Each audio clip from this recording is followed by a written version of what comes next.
Good morning students.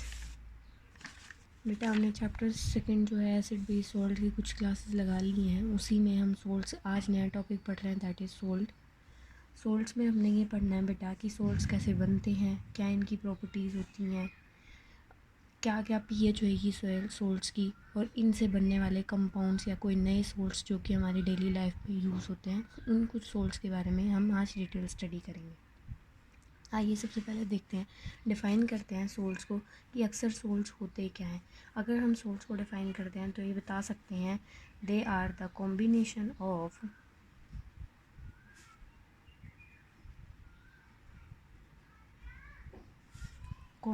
Of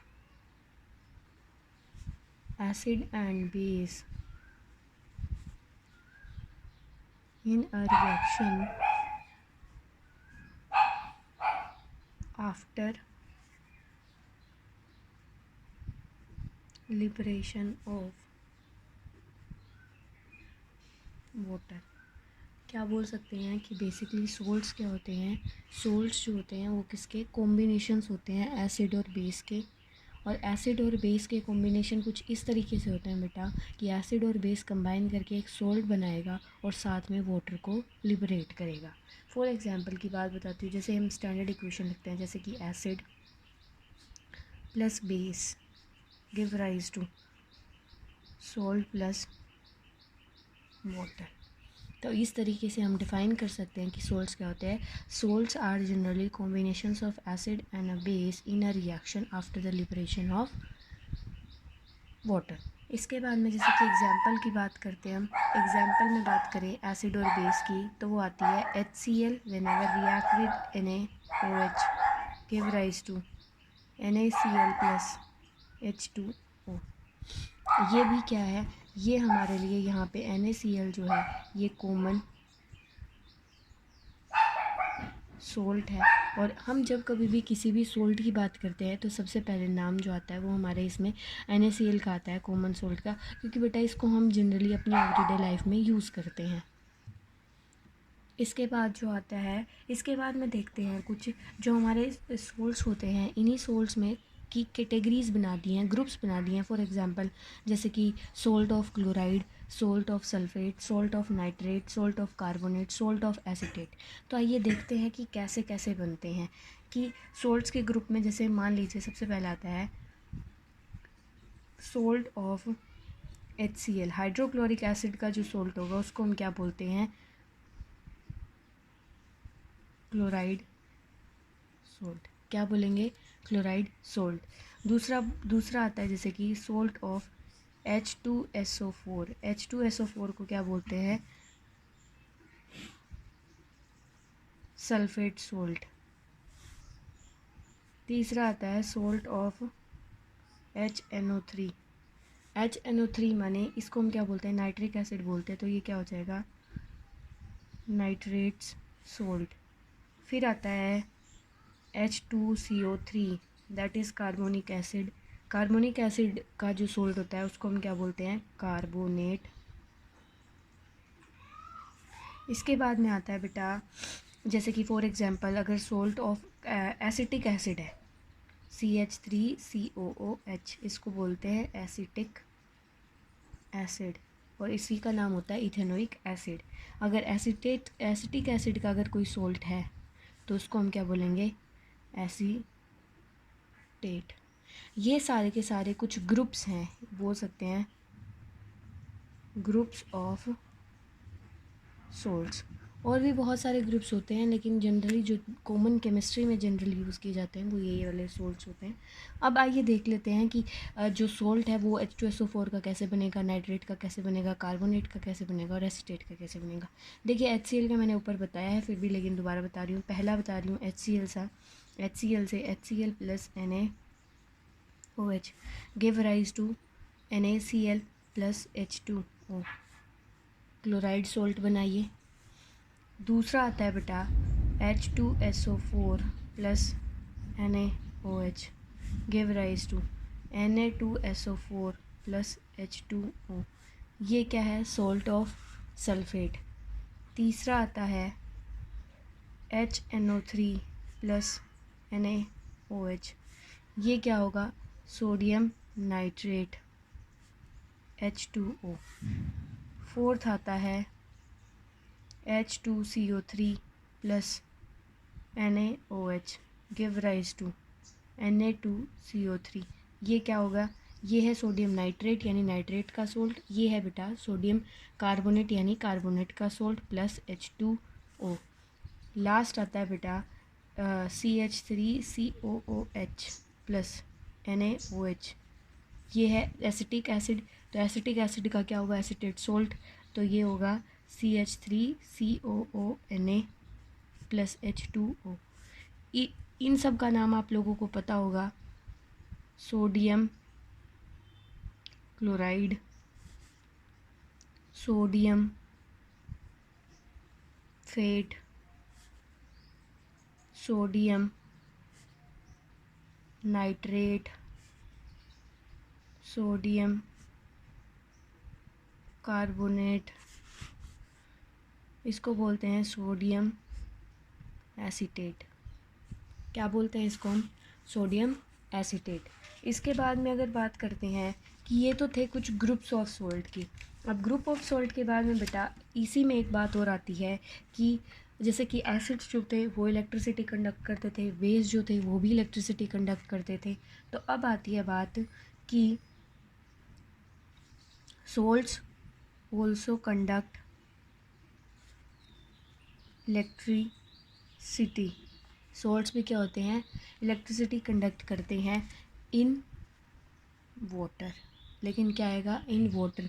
generally salts जो होते हैं वो भी इलेक्ट्रिसिटी कंडक्ट करते हैं वाटर के अंदर। इसका जो रीज़न है वो देखते हैं हम। इसके रीज़न की जब हम बात करते हैं कि क्यों सॉल्ट्स जो हैं वो इलेक्ट्रिसिटी कंडक्ट करते हैं, उसमें आता है because they are ionic compounds. ये क्या है, आयनिक कंपाउंड्स है। आयनिक कंपाउंड्स का मतलब क्या होता है, आयनिक कंपाउंड्स है, इस वजह से क्या होगा, व्हेन दे आर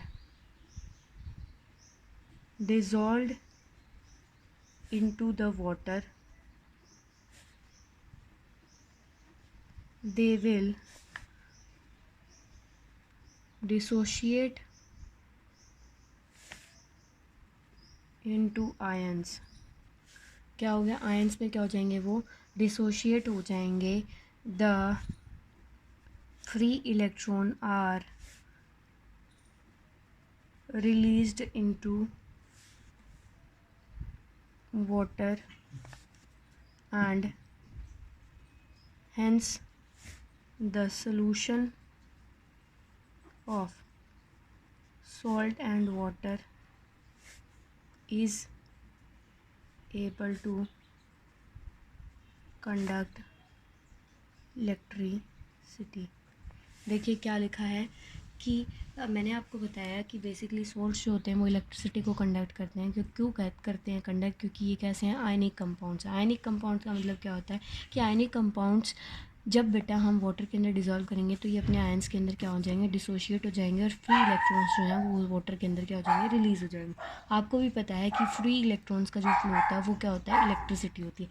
तो इस वजह से फ्री इलेक्ट्रॉन्स जो हैं वो कैरी कर पाएंगे चार्ज को, तो इस वजह से इलेक्ट्रिसिटी जो है वो कंडक्ट हो जाती है किसमें, सॉल्ट सॉल्यूशन में। अब पहले मैं बात बताऊंगी आपको कि ionic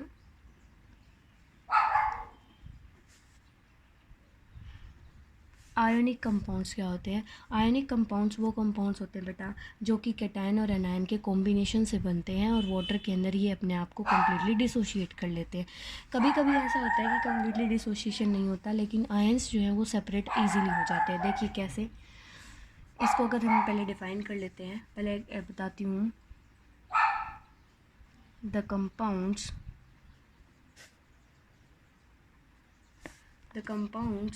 which are formed by the combination of cation और एनायन क्या है, आयनिक कंपाउंड्स वो कंपाउंड्स होते हैं जो कि कैटायन और एनायन का क्या होते हैं, कॉम्बिनेशंस होते हैं, और and they completely dissociate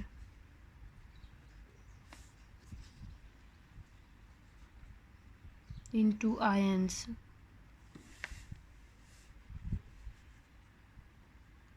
when they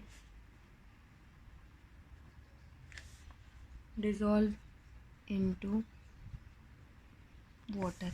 इस तरीके से बेटा हम आयनिक कंपाउंड्स को क्या कर सकते हैं, एक्सप्लेन कर सकते हैं कि बेसिकली आयनिक कंपाउंड्स वो कंपाउंड्स होते हैं जो कि कैटायन और एनायन के कॉम्बिनेशन से बनते हैं, और जब ये वाटर के अंदर डिसॉल्व करे तो ये कम्प्लीटली डिसोशिएट हो जाता है किसमें, आयंस में। देखिए कैसे, जब हम रिएक्शन की बात करते हैं, जैसे कि HCl है, साथ में NaOH है, अगर इसकी हम रिएक्शन कराते हैं तो HCl किस में ब्रेक होगा, H पॉजिटिव और Cl नेगेटिव में, और Na पॉजिटिव और OH नेगेटिव में। तो ये क्या बन गए बेटा, एनायन बन गए। तो सोडियम क्या है यहाँ पे, कैटायन, और क्लोराइड क्या है यहाँ पे, एनायन। जब कैटायन और एनायन कंबाइन होंगे तो क्या बनाएंगे, NaCl। तो सोल्ट क्या बना, NaCl। मीन ये कैसा है, आयोनिक कंपाउंड है। कैसा है, आयोनिक। और दूसरा क्या हो सकता है, कॉम्बिनेशन ऑफ कैटायन एनायन भी हो सकता है, और क्या होता है, एक्सचेंज ऑफ इलेक्ट्रॉन की वजह से भी आयोनिक कंपाउंड बनते हैं। आयनिक कंपाउंड्स में क्या होता है, there is exchange of electron takes place. इसमें क्या होता है, इलेक्ट्रॉन्स का क्या होता है, एक्सचेंज होता है जनरली, और साथ में क्या रिलीज़ होता है, वाटर रिलीज़ होता है। इसी के साथ में अगर हम देखते हैं, ये तो था कुछ सोल्ट्स का इंट्रोडक्टरी पार्ट कि कैसे सोल्ट्स को हम डिफ़ाइन कर सकते हैं, किस किस ग्रुप के बेसिकली सोल्ट्स हमारे पास प्रेजेंट होते हैं। उसके साथ में बेटा कि आयनिक कंपाउंड्स क्या होता है, जनरली आयनिक कंपाउंड से रिलेटेड क्वेश्चन पूछ लिया जाता है। इसके बाद में बात करूँगी मैं फैमिली ऑफ सॉल्ट। ये आपकी एक्टिविटी में मेंशन है, वैसे बुक में देखने को नहीं मिलेगा। एक्टिविटी में दिया गया है कि what is the family of salt, या फिर how we can define the family of a salt. तो उसमें आता है कि अगर हम सॉल्ट को डिफाइन करते हैं, the salt has the same positive और negative ions are known to belong the same family. देखिए कहना क्या चाह रहा है कि सोल्ट की फैमिली का मतलब क्या है कि वो सोल्ट, चाहे सारे, कुछ सोल्ट्स का ग्रुप होता है, इसमें क्या होता है, चाहे तो सारे सोल्ट्स में पॉजिटिव आयंस कॉमन हो या नेगेटिव आयंस कॉमन हो, तो उसको हम क्या बोलते हैं, फैमिली बोलते हैं। देखिए एग्जांपल बताती हूँ, उससे समझ में आएगा। एग्जांपल में देखते हैं, पॉजिटिव में कौन कौन हो सकता है, सोडियम हो सकता है, मैग्नीशियम हो सकता है, एल्यूमिनियम हो सकता है, और कॉपर हो सकता है, आयरन हो सकता है, ये सब हो सकते हैं। हम एग्जांपल लेते हैं सोडियम का कि पॉजिटिव आयन सारे सोल्ट्स में कैसे कॉमन होगा। जैसे सोडियम का एग्जांपल लेती हूँ मैं, जैसे कि NaCl, और क्या हो सकता है, Na2SO4, Na2CO3, NaNO3, CH3COONA। देखिए इन सब में क्या है, सब में सोडियम जो है बेटा क्या है, कॉमन है। सब में क्या है, सोडियम जो है वो कॉमन है। तो इस वजह से हम इस तरीके से हम बता सकते हैं कि बेसिकली कि पॉजिटिव स्पीशीज़ जो है, अगर सारे के सारे सोल्ट में कॉमन है, तो वो पूरे के पूरा जो ग्रुप है या जितने भी वो सोल्ट्स हैं, वो सारे के सारे सोल्ट्स जो हैं वो एक ही सिंगल फैमिली से बिलोंग करते हैं। मींस उनमें कुछ ना कुछ एक सिंगल सिमिलैरिटी है। यहाँ पे पॉजिटिव आयंस की बात हो रही थी, एक नेगेटिव का भी एग्जांपल देती हूँ। देखिए कैसे,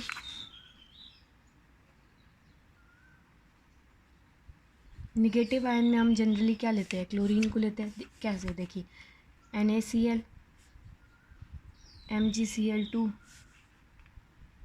FeCl3, CuCl2, और क्या हो सकता है ZnCl2, और क्या हो सकता है AlCl3, KCl, और क्या हो सकता है CaCl2। इस तरीके से बहुत सारे एग्जाम्पल्स हो सकते हैं। ये सारे के सारे क्या हैं बेटा, एक ही फैमिली से बिलोंग करते हैं, क्योंकि इन सब में क्या है, क्लोरीन जो है वो क्या है, कॉमन है। इस वजह से they have also a same family, इनके पास भी क्या है, एक सिंगल सेम फैमिली है। तो इस वजह से क्या बोल सकते हैं कि फैमिली को डिफ़ाइन करते हुए हम ये बताएंगे कि उन सभी कंपाउंड्स के अंदर या तो पॉजिटिव आयंस कॉमन हो या निगेटिव आयंस कॉमन हो, तो उसको हम क्या बोलेंगे, फैमिली ऑफ ए सोल्ट। ये आपकी बुक में आइडेंटिफिकेशन के लिए भी बोला हुआ है कि आप कैसे आइडेंटिफाई करेंगे सोल्ट्स को। इसके बाद में बात कर लेते हैं बेटा, जनरली एक पॉइंट और आता है, पीएच ऑफ सोल्ट्स। क्या आता है, पीएच ऑफ सोल्ट। देखिए अभी तक हमने पीएच वैल्यू के बारे में बताया था कि pH is the strength of a strength scale होता है बेसिकली, जो कि डिफ़ाइन करता है कि जो सब्सटेंस है वो हमारा एसिडिक है या बेसिक है। हमारी क्या करते हैं, हम क्यूमुलेटिव असेसमेंट करते हैं किसी भी सब्सटेंस की, कि वो एसिडिक है, न्यूट्रल है या बेसिक है। तो इसी तरीके से बेटा हम पीएच के बारे में, सोल्ट्स की भी बात करते हैं कि सोल्ट्स की जो पीएच होती है वो कैसी होती है। और सोल्ट्स, कुछ सोल्ट्स जो होते हैं बेटा वो कैसे होते हैं, सॉलिड होते हैं, कुछ सोल्ट्स जो होते हैं वो लिक्विड होते हैं। लेकिन जनरली जो सोल्ट्स होते हैं वो वाटर के अंदर डिज़ोल्व हो सकते हैं। कुछ एक सोल्ट्स एक्सेप्शंस हैं, लेकिन हम जनरल बात यही करते हैं कि बेसिकली जब सॉल्ट को वाटर में डिज़ोल्व करते हैं तो उस बिहाफ पे हम आइडेंटिफिकेशन कर सकते हैं कि कौन किसकी पीएच कैसे है। देखिए अगर मैं बात करूँ पीएच के लिए, एक बार ओवरव्यू की तरीके से बात करूँगी कि मान लीजिए स्ट्रॉन्ग एसिड को स्ट्रॉन्ग बेस के साथ कंबाइन होगा बेटा, तो क्या बनाएगा, neutral salt plus water. Neutral salt जो होता है उसकी पीएच होगी लगभग 7। उसकी पीएच कितनी होगी बेटा, लगभग 7 होगी। तो न्यूट्रल का ऑब्वियस ही बात है, न्यूट्रल का हमने पहले भी पीएच स्केल में पढ़ा था कि जनरली न्यूट्रल जो होता है वो क्या होता है, 7। पहला पॉइंट। दूसरा पॉइंट क्या आ सकता है बेटा कि मान लीजिए हमें दिया है weak acid plus weak base, ये भी क्या देगा बेटा, न्यूट्रल सॉल्ट प्लस वाटर। यहाँ पे भी पीएच कितनी होगी, 7 होगी। लेकिन वहीं पे अगर हमें दे दिया जाए strong acid plus weak base, तो फिर कैसा होगा, एसिडिक सोल्ट होगा प्लस वाटर। तो इसमें क्या होगी, pH will be less than 6। PH जो होगी वो 6 से कम होगी। और उसके बाद में बेटा अगर एग्ज़ाम्पल की बात करते हैं इसमें अगर एग्ज़ाम्पल की मैं बात करूँ तो क्या आएगा, देखिए HCl प्लस NH4OH। HCl जो है बेटा ये स्ट्रॉन्ग एसिड है, क्या है ये, स्ट्रॉन्ग एसिड है। NH4OH जो है ये वीक बेस है, ये क्या है, वीक बेस है। तो इससे क्या होगा, इससे बनेगा NH4Cl। इसको हम क्या बोलते हैं, अमोनियम क्लोराइड। क्या बोलते हैं इसको, अमोनियम क्लोराइड। और साथ में क्या रिलीज़ होगा, वाटर। इस साथ में क्या रिलीज़ होगा, वाटर। तो इस तरीके से क्या हो रहा है, वाटर हमेशा एसिड और बेस जब कभी भी किसी भी टाइम पे रिएक्ट करेंगे, चाहे वो स्ट्रॉन्ग हो चाहे वो वीक हो, चाहे वो स्ट्रॉन्ग हो चाहे वो वीक हो, तो भी क्या होगा, वाटर तो अल्टीमेटली क्या होगा बेटा, लिबरेट होगा ही होगा। इसके बाद में मैं बात करूँ आपसे कि अगला, ये तो था मैंने आपको एग्जांपल दिया। वीक एसिड वीक बेस में हम क्या ले सकते हैं, एसिटिक एसिड, और उधर से क्या ले सकते हैं, मैग्नीशियम हाइड्रोक्साइड। तो वहाँ पे भी क्या रिएक्शन होगी, वो लगभग वैसे ही होगी। इसके लिए चलो इक्वेशन लिख देती हूँ वीक एसिड वीक बेस की। देखिए क्या लिखेंगे, CH3COOH। ये क्या है बेटा, वीक एसिड है। वीक बेस कौन होगा, MgOH होल ट्वाइस, यही होगा। अब बेटा जब ये फॉर्म करेगा तो ये क्या बनाएगा, CH3COO whole twice Mg plus क्या होगा, प्लस H2O। तो ये क्या बना, ये वाला जो सोल्ट है हमारा वो कैसा होगा, न्यूट्रल सोल्ट होगा। और इसमें स्ट्रॉन्ग एसिड स्ट्रॉन्ग बेस की बात करूँ तो क्या होगा, HCl प्लस NaOH। एग्जाम्पल्स दे रही हूँ बस इनके मैं आपको, NaCl प्लस H2O। इस तरीके से क्या होता है कि जनरली रिएक्शंस जो होती हैं वो टेक्स प्लेस करती है, और इस तरीके से हमें पता चलता है कि कौन चीज़ किसके साथ मिक्स कर रही है, तो किस तरीके से आयंस जो हैं वो पीएच स्केल के अंदर देखने को हमें मिलेंगे। उसके बाद मैं फोर्थ तरीका बताती हूँ क्या, अगर बेटा वीक एसिड है और स्ट्रॉन्ग बेस है, वीक एसिड और स्ट्रॉन्ग बेस है, तो वो क्या बनाएगा बेटा, बेसिक सोल्ट बनाएगा। कैसा बनाएगा, basic salt plus water.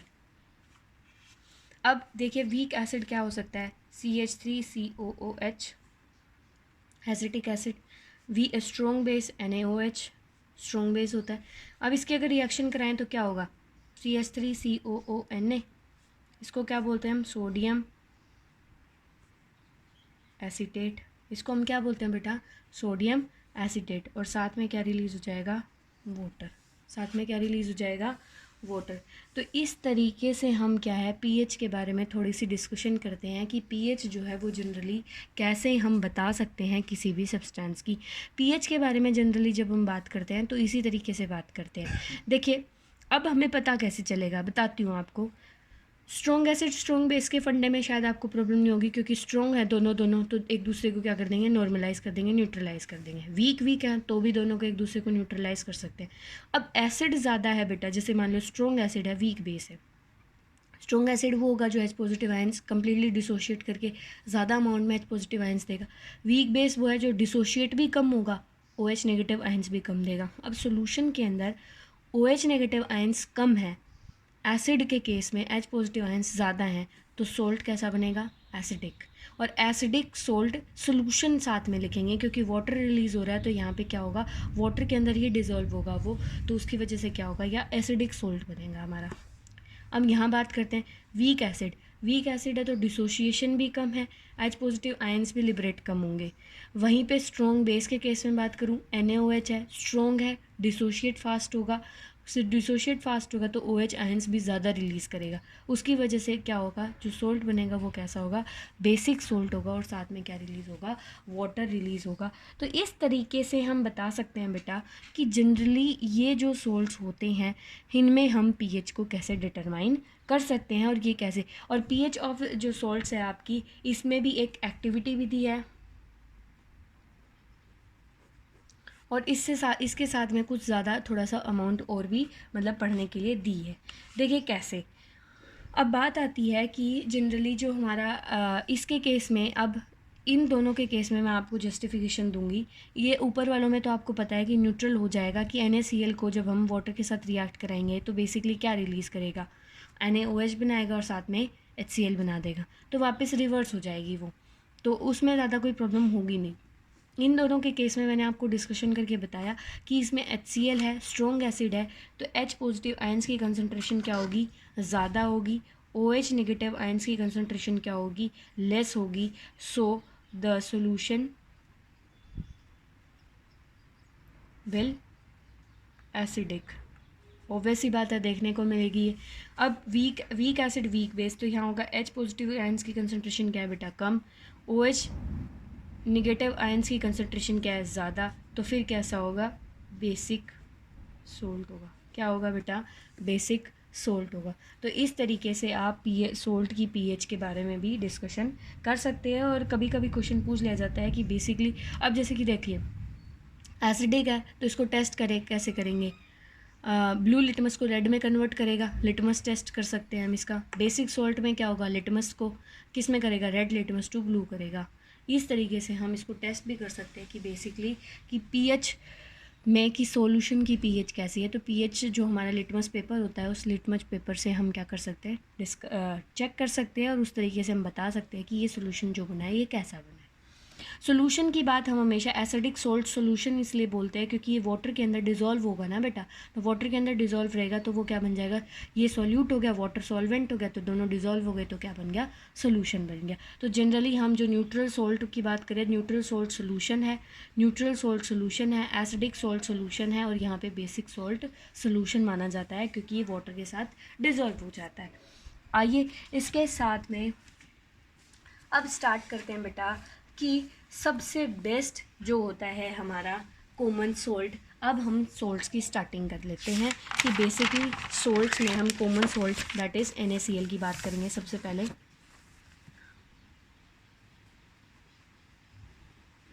Common salt यानी कि NaCl, क्या बोल रही हूँ, NaCl। NaCl को बोलते हैं हम सोडियम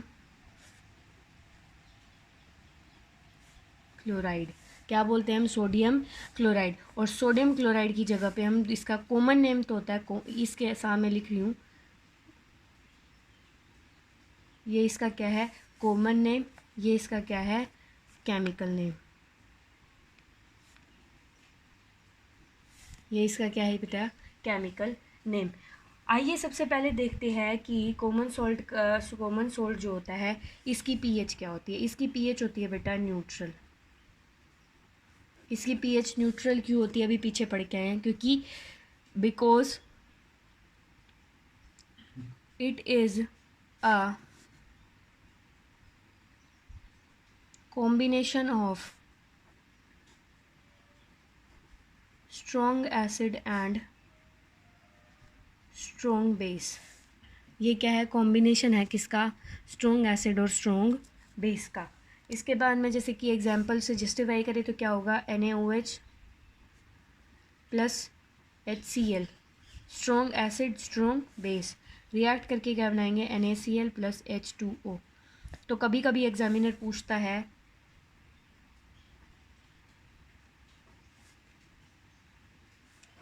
कि हाउ NaCl इज़ फॉर्म्ड, तो आप इस इक्वेशन से बता सकते हैं कि जनरली NaCl जो होता है वो इस रिएक्शन से फॉर्म होता है।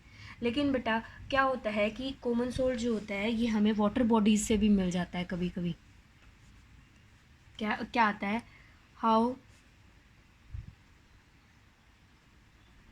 Common salt is obtained. वो गांधी जी वाली डांडी मार्च तो आपको याद ही होगी, हिस्ट्री ज्योग्राफी में भी, हिस्ट्री में ज़्यादातर जनरली पढ़ने को मिल जाती है कि डांडी मार्च क्या थी, गांधी जी ने क्या किया था। साबरमती आश्रम के बाद में जो हमारा गुजरात के पास में जो भी सी पोर्ट एरिया था वहाँ पे क्या किया था, सी वाटर को कलेक्ट किया था और वहाँ से क्या किया था, सोल्ट फॉर्मेशन की थी। तो पहली बात आती है बेटा, सोल्ट जो होता है वो हमें कहाँ से मिल सकता है। कॉमन सोल्ट जो है वो नेचुरली सी वाटर या फिर रॉक सोल्ट्स के अंदर की फॉर्म में मिलता है हमें। पहला आता है सी वाटर और दूसरा आता है बेटा रॉक सोल्ट। पहला जो सी वाटर आया है, सी वाटर में से हम कैसे करते हैं इसको obtain, by the process of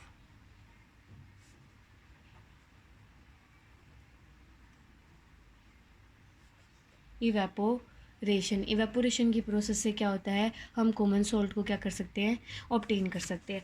दूसरा क्या होता है बेटा कि जनरली क्या होता है, जो रॉक सोल्ट्स जो होते हैं वो कुछ रॉक सोल्ट्स जो होते हैं वो कॉमन सोल्ट की फॉर्म में क्या होते हैं, रॉक्स में डिपॉजिट हो जाते हैं। फॉर एग्जांपल जो आप काला नमक खाते हैं ना, black salt, for example black salt जो होता है वो कुछ कुछ रॉक की फॉर्म में होता है, रॉक्स में ही जनरली ब्लैक सोल्ट देखने को मिलता है।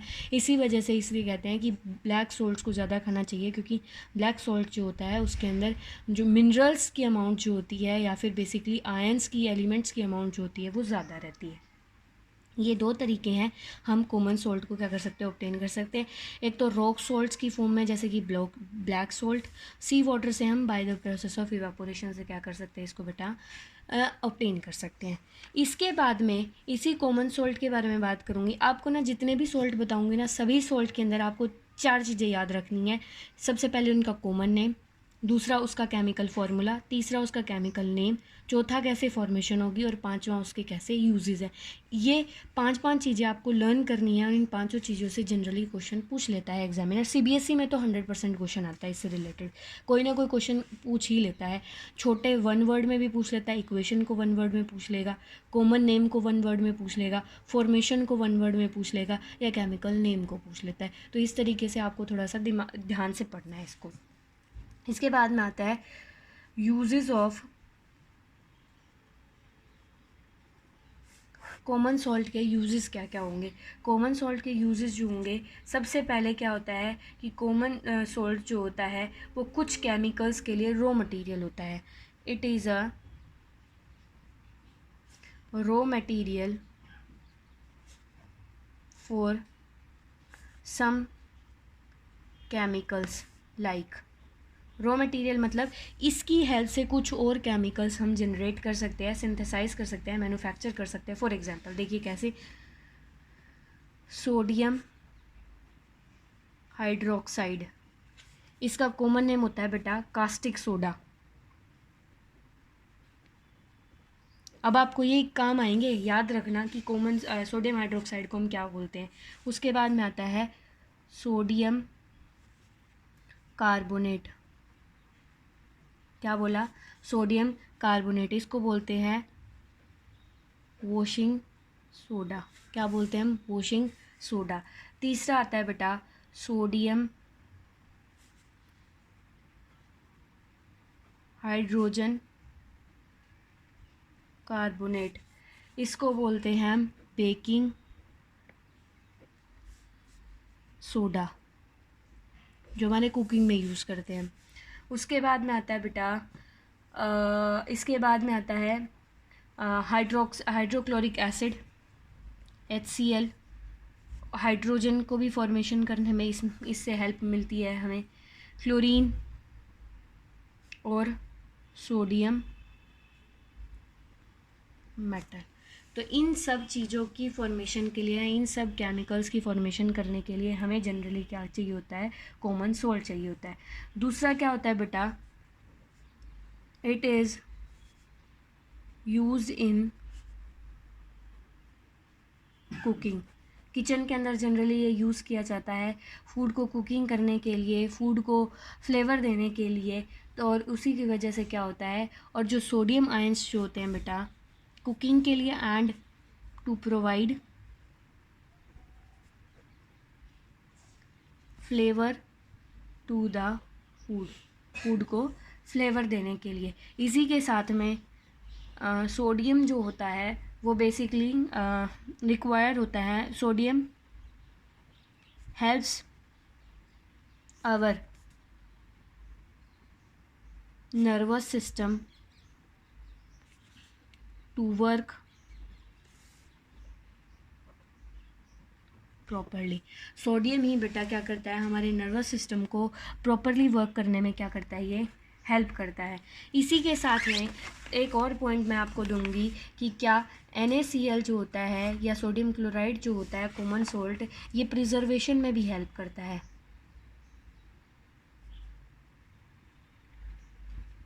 Preservation of pickles, curing meat जो जितनी भी मीट इंडस्ट्रीज़ हैं, जो जितने भी मतलब जैसे कि अभी कोरोना वायरस में वो वुहान सिटी जो है वो हाईलाइट हुई है चाइना की।